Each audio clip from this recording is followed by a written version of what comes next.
एक बार फिर से आप सभी का स्वागत है। हम अध्ययन कर रहे हैं नीति वचन की पुस्तक का और अब समय है कि हम उसके 8वें अध्याय से आगे का अध्ययन करें। मेरे प्यारे भाई बहनों, ये 8वां अध्याय और 9वां अध्याय हम मसीही विश्वासियों के लिए बहुत ही ज्यादा महत्वपूर्ण है। मेरे प्यारे भाई बहनों, ये वो अध्याय है जिससे हमें सही मायने में बुद्धि की असली डेफिनेशन और उसकी आइडेंटिटी का पता लगता है। यानी कि बुद्धि की असली परिभाषा क्या है और उसकी असली पहचान क्या है। जब हम नीति वचन को पढ़ते हैं, सपोपदेशक को पढ़ते हैं और हमने अय्यूब की पुस्तक में भी पढ़ा, तो वहां बुद्धि की जो परिभाषा दी गई है, बुद्धि की जो आइडेंटिटी दी गई है, वो ये दी गई है कि परमेश्वर का भय मानना बुद्धि का प्रारंभ है और यही समझ है। लेकिन मेरे प्यारे बहनों, ये बुद्धि कौन है? Who is wisdom? ये बुद्धि कौन है? क्योंकि यहां पर बहुत अच्छे से बुद्धि कौन है ये बताया गया है, लेकिन ये समझने की फेर है। लेकिन आज हम मसीही विश्वासी जानते हैं ये बुद्धि कौन है। ये बुद्धि प्रभु यीशु मसीह है।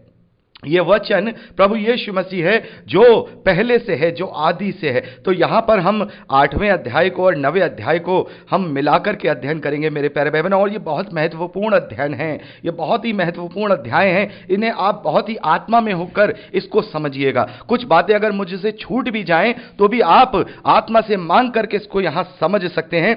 यहां पर इन दोनों अध्यायों को यहां हम 4 भागों में बांटेंगे। 8वें अध्याय पहले वचन से लेकर के 21वें वचन तक हम देखेंगे कि बुद्धि की प्रशंसा की गई है। इसमें सुलेमान के द्वारा जो बुद्धि की प्रशंसा है वो की गई है कि बुद्धि क्या क्या करती है। और 22वें वचन से लेकर 8वें अध्याय के लास्ट 36वें वचन तक हम यहां देखते हैं कि बुद्धि कौन है और बुद्धि कब से है, यह बात बताई गई है। और बहुत ही इंपॉर्टेंट यहां 9वें अध्याय पहले वचन से लेकर के 6ठे वचन तक बुद्धि की आइडेंटिटी बताई गई है कि बुद्धि कौन है, बुद्धि को कैसे हम समझ सकते हैं, और बहुत ही अच्छी तरह से इस आइडेंटिटी को बताया गया है। और चौथा भाग हम 9वें अध्याय 7वें वचन से लेकर के 18वें वचन तक देखते हैं कि बुद्धि प्राप्ति के बाद हमें किस प्रकार से बुद्धि को अपने जीवन में लागू करना है। कुछ नीति वचन यहां सुलेमान ने बताए हैं। तो मेरे प्यारे भाई मैं चाहूंगा कि आप इसको पहले 8वें अध्याय से लेकर के 9वें अध्याय के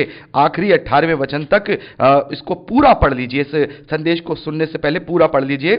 अभी पॉज कर दीजिए अगर आपने नहीं पढ़ा है, तो आशा करता हूं कि आपने इसे जरूर पढ़ लिया होगा। तो मेरे प्यारे भाई बहनों, यहां पर आपने पहले वचन से लेकर जब 21वें वचन तक पढ़ा होगा, तो यहां बुद्धि की प्रशंसा की गई है। और यहां पर मैं इसे एक एक वचन करके एक्सप्लेन नहीं करूंगा, क्योंकि आप इसको पढ़ कर ही अच्छी तरह से समझ गए होंगे कि बुद्धि की जो प्रशंसा की बातें लिखी गई हैं कि बुद्धि क्या है उसके विषय में बताया गया है और बुद्धि के पास क्या क्या है। जैसे हम 18वें वचन से लेकर 21वें वचन तक पढ़ते हैं, धन और प्रतिष्ठा मेरे पास है, वरन ठहरने वाला धन और धर्म भी।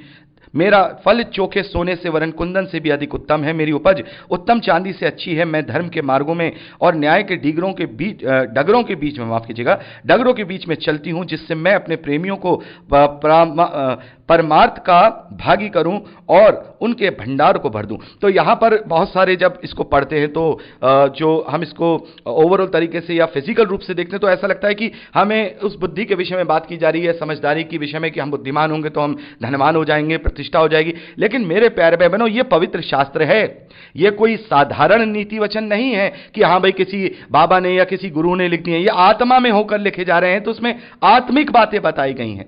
ये इसमें फिजिकल रूप में जो बातें लिखी गई हैं ना, ये आत्मिक बातों से जुड़ी हुई हैं। धन और प्रतिष्ठा मेरे पास है। पहले तो हम ये देखेंगे बुद्धि कौन है। हमने अभी बात की, दुनिया भर के सारे स्कॉलर्स इस बात पर एक मत है कि ये बुद्धि जो यहां पर जिसका वर्णन किया जा रहा है, ये प्रभु यीशु मसीह है। प्रभु यीशु मसीह है। अभी हम इसके विषय में भी बात करेंगे। तो प्रभु यीशु मसीह में हमें धन और प्रतिष्ठा मिलता है, लेकिन आत्मिक धन जो कि स्वर्गीय धन है और उस हयात की प्रतिष्ठा मिलती है जो प्रभु यीशु मसीह में होकर परमेश्वर के निकट प्रेम में पवित्र और निर्दोष ठहरते हैं। वो हमारा ठहरने वाला धन है। देखिए प्रभु ने क्या कहा, ऐसे धन की तरफ अपना मन मत लगाओ जिसे कीड़ा खा सकता है, चोर चुरा सकता है, जिसमें काई लग सकती है। स्वर्गीय धन की तरफ जाओ जो कभी नहीं मिटेगा, वो अविनाशी है। तो यहां पर क्या लिखा है? ठहरने वाला धन। तो ठहरने वाला धन कौन सा है? दुनिया में कोई ऐसा धन मुझे बता सकते हैं आप जो ठहरने वाला धन है? कौन सा नोट जेब में बाकी रह जाता है? जितना जेब में पैसा होता है ना, वो सब खर्च होता है, क्योंकि पैसा खर्च करने के लिए होता है, धन खर्च करने के लिए होता है। धर्म धर्म जो होता है, जो परमेश्वर की धार्मिकता है, वो ठहरने वाला धर्म है, वो ठहरने वाला धन है, माफ कीजिएगा, वो ठहरने वाला धन है, और मेरा फल चोखे सोने से वरन कुंदन से भी उत्तम है। तो यहां पर साफ बात आ गई, यहां जो दुनियावी धन है उसके विषय में बात नहीं की जा रही है, बल्कि परमेश्वर के ज्ञान और उसकी बुद्धि और उसके समझ के विषय में बात की जा रही है, जो हमें परमेश्वर की तरफ से हमें यह ज्ञान और बुद्धि मिली है।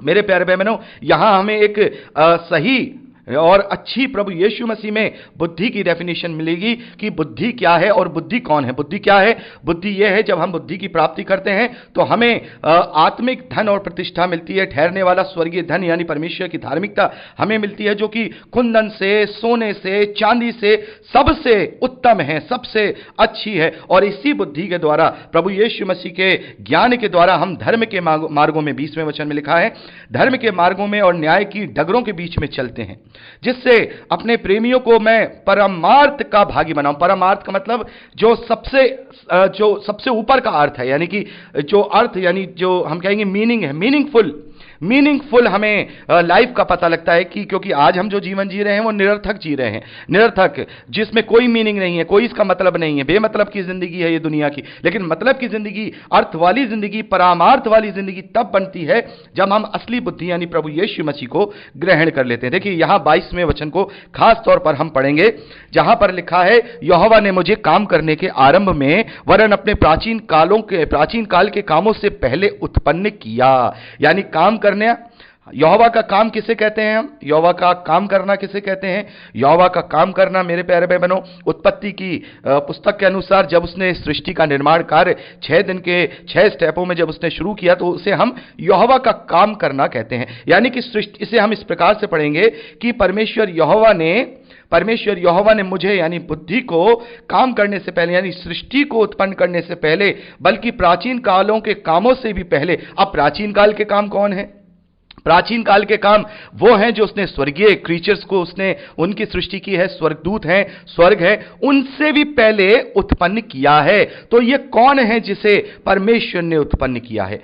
बुद्धि, यहां आगे लिखा है, सदा मैं सदा से वरन आदि से ही पृथ्वी की सृष्टि से पहले ठहराई गई हूं, ना तो जब गहरा सागर था, ना जल के सोते थे, तब से ही मैं उत्पन्न हुई, जब पहाड़ और पहाड़ियां स्थिर न रह गई थी, तब से मैं उत्पन्न हुई। यानी आप जब पूरा पढ़ेंगे अब यहां पर, तो आपको ये पूरा इसका जो मतलब है वो ये पता लगता है कि जो बुद्धि है वो सबसे पहले थी।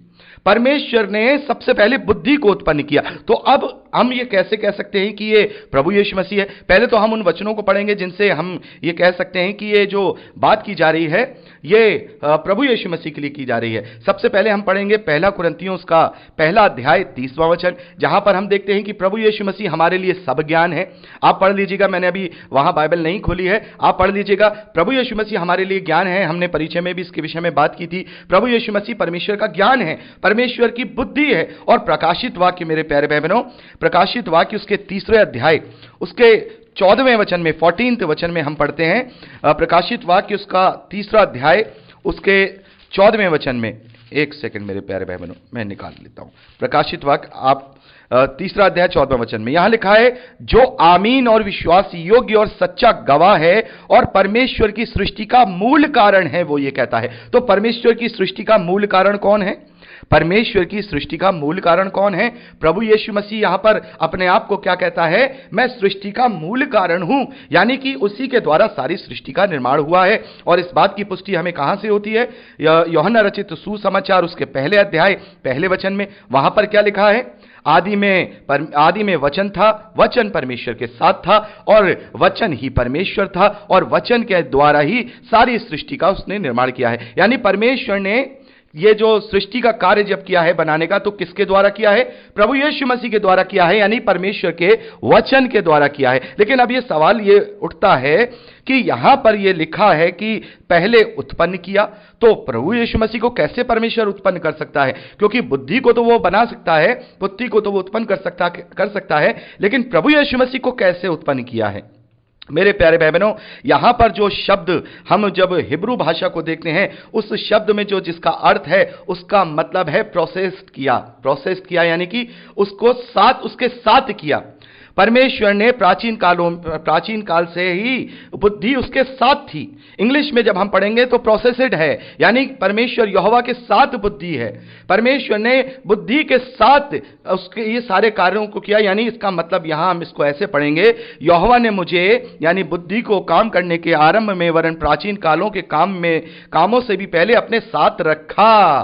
तो इस वचन को ध्यान करिए, यूहन्ना रचित सुसमाचार 1 अध्याय 1 वचन कि आदि में वचन था और वचन परमेश्वर के साथ था, यानी उसके पास था, उसके पास वो सामर्थ, वो वचन था। तो यहां पर उत्पन्न नहीं हुआ है, बड़े ध्यान से मेरे प्यारे बहनों, यहां पर उत्पन्न नहीं है, बल्कि यहां पर जो शब्द हकीकत में जो मूल शब्द है, आपके पास अगर इंग्लिश बाइबल हो तो आप निकाल लीजिए, ना हो तो गूगल पे सर्च करिए प्रोवर्ब चैप्टर 8 वर्स 23, आपको वहां 22 वहां आपको लिखा हुआ आ जाएगा। वहां पर कोई भी जन्म वाली बात नहीं है, प्रोसेस्ड है, यानी साथ है, उसके पास है, उसके पास वो मौजूद है। यानी प्रभु यीशु मसीह जो कि परमेश्वर का वचन है, वो परमेश्वर के आदि से उसके साथ है, वो आदि से ही है।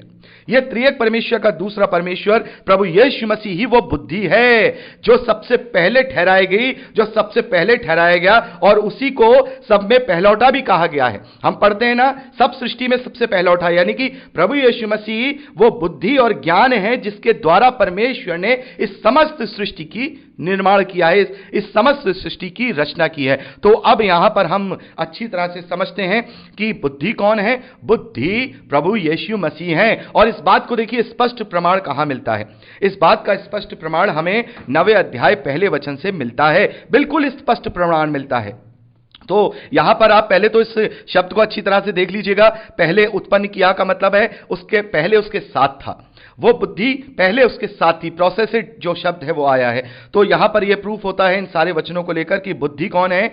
बुद्धि परमेश्वर प्रभु यीशु मसीह है, परमेश्वर का वचन है जिसके द्वारा उसने सब प्राचीन काल के कामों को उसने किया है। तो अब हम इसको कैसे और अच्छी तरह से प्रूव करें, क्योंकि नई आइडेंटिटी और नई जो डेफिनेशन है वो यहां हमें 8वें और 9वें अध्याय में मिलती है। 9वें अध्याय 1 वचन से जब हम आगे पढ़ते हैं मेरे प्यारे भाई बहनों, तो यहां पर लिखा है बुद्धि ने अपना घर बनाया। बड़े ध्यान से मेरे प्यारे भाई बहनों, एक एक वचन को आत्मिक रीति से आप सीखिए, एक एक वचन को आत्मिक रीति से सीखिए। और मैं चाहूंगा मेरे प्यारे भाई बहनों, यहां 12 मिनट से ज्यादा की रिकॉर्डिंग हो गई है, मैं चाहूंगा इस बात को हम फ्रेश तरीके से अगली रिकॉर्डिंग में करें, ताकि मुझे टेंशन ना हो, मैं बार बार क्लॉक ना देखूं।